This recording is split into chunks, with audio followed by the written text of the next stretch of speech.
एक सबक जिसने जिंदगी बदल दी। कितना सुंदर घर बनाया है। सुमन और दीनानाथ जी घर की भव्य सुंदरता को देखकर मंत्रमुग्ध हो गए। घर में प्रवेश करके वह ड्राइंग रूम में बैठकर अतीत की यादों में खो गए। सुनिए, हाँ बोलो, आज बाजार से बनी बनाई सब्जी ले आइएगा। इतनी गर्मी में मुझसे किचन में खड़े होकर सब्जी नहीं बनेगी। वैसे भी आज मेरा कुछ बाजार से मंगवाकर खाने का मन है। रत्ना अपने पति भारत से रोज ही किसी ना किसी चीज की डिमांड करती रहती। भारत भी उसकी हर बात की हामी भरता रहता। किसी दिन रत्ना का माल जाने का मन होता, जब भी मॉल जाती तो खूब शॉपिंग करके अपने लिए सामान लाते। जब से शादी हुई थी रोज ही नई नई शॉपिंग चल रही थी। सास ससुर अगर किसी भी चीज को लाने को कह देते तो दोनों ही तरह तरह की बातें बनाते। उन्हें लगता हम घर की जिम्मेदारी क्यों उठाएं, हम दोनों मियाँ बीबी का खर्चा ही कितना है। भारत का अपना बिजनेस था, वो हर समय यही दिखाने की कोशिश करते कि हमारा बिजनेस ठीक से नहीं चल रहा है। उनके अपने खर्चों पर कोई लगाम नहीं थी।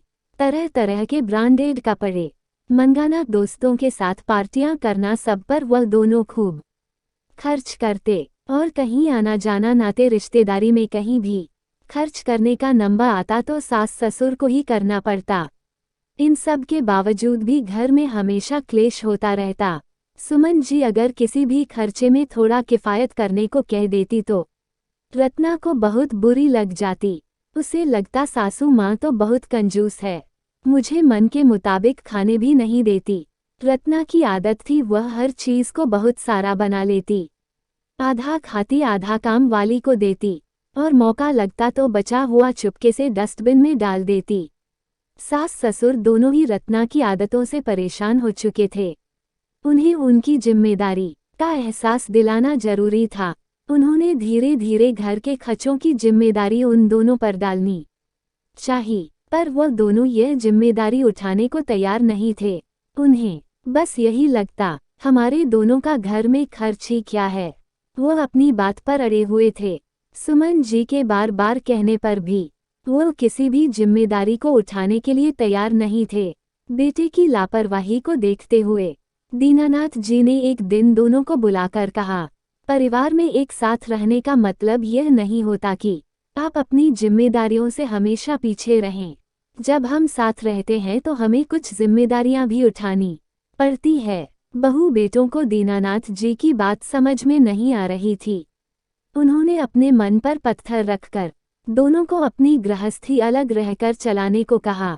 भारत को अपने पिता की यह बात बहुत बुरी लगी। दीनानाथ जी की बात को ना समझते हुए भारत और रत्ना ने अलग रहने का फैसला कर लिया। उन दोनों ने सोचा जब हमें सारी जिम्मेदारी ही उठानी है तो हम अलग ही क्यों ना रहे।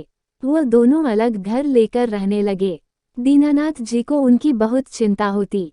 वो यह सोचते पता नहीं भारत का बिजनेस कैसा चल रहा है, कैसे वह अपना घर चला पाएगा।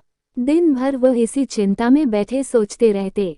बेटे की मदद करना चाहते थे, लेकिन उसे सबक सिखाना भी जरूरी था। अगर वो उसे यह सबक नहीं सिखाते तो भारत आगे आने वाली परिस्थितियों में अपने आप को कैसे तैयार करता। भारत और रत्ना अपना घर छोड़कर किराए के मकान में रहने लगे। वो दोनों गुस्से में घर से निकल तो आए थे, मगर अब उन्हें समझ आ रहा था कि घर गृहस्थी को चलाना इतना आसान नहीं होता। बहुत सारी जिम्मेदारियां होती हैं जिन्हें उठाना पड़ता है।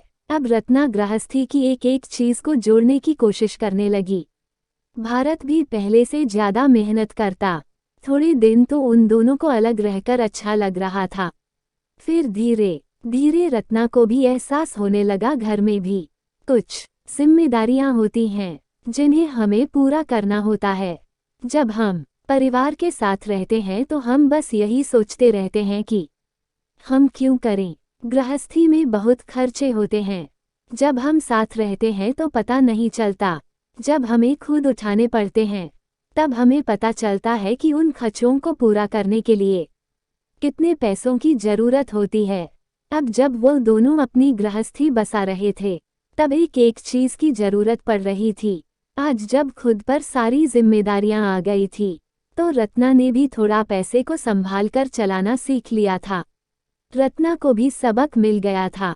वो अपने जरूरी शौक ही पूरे करती। भारत की जहां दोनों हाथों से पैसों को अपने और रत्ना के ऊपर खर्च करता था, अब उसने भी पैसों की कदर करना सीख लिया था। उसे एक सबक ऐसा मिला जिसने उसकी जिंदगी बदल दी थी।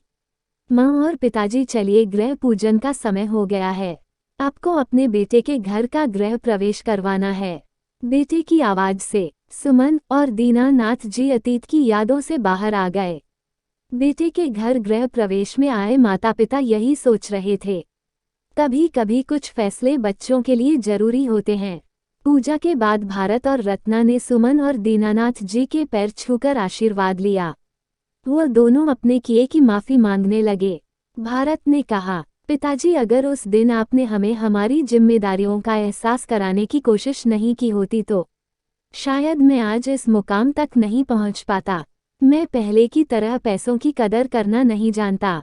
मैं हमेशा अपने ऐशो आराम की जिंदगी को ही सर्वोपरि मानता रहा। आपके द्वारा दिए हुए सबक ने मेरी जिंदगी बना दी। मुझे समझ आ गया कि हमें अपनी जिम्मेदारियां खुद उठाने की कोशिश करनी चाहिए। किसी के ऊपर डिपेंड रहकर जिंदगी नहीं चलती। परिवार साथ देता है। इसका मतलब यह नहीं कि हम परिवार का फायदा उठाना शुरू कर दें। सुख दुख में हमारा परिवार ही हमारे काम आता है। बच्चे माँ बाप के साथ रहकर पूरे तरीके से माँ बाप पर डिपेंड हो जाते हैं। साथ रहकर भी हमें हमारी जिम्मेदारियों का एहसास रहना चाहिए और परिवार में मिलजुल कर जिम्मेदारियों का निर्वाह करना चाहिए। पिताजी ने भारत को गले लगाते हुए कहा, कोई बात नहीं बेटा, कहते हैं न, देर आए दुरुस्त आए। तुम्हें समय रहते सब कुछ समझ आ गया। बस हमें और क्या चाहिए। हम तुम्हें तुम्हारी जिम्मेदारी का एहसास कराना चाहते थे। हम तब भी तुम्हारे साथ थे और आज भी तुम्हारे साथ हैं। दोस्तों, कभी कभी हम परिवार के साथ रहकर उन पर पूरी तरह से डिपेंड हो जाते हैं। हमें अपनी जिम्मेदारी उठाने की आदत ही नहीं होती। हम सिर्फ अपने लिए जीना सीख जाते हैं।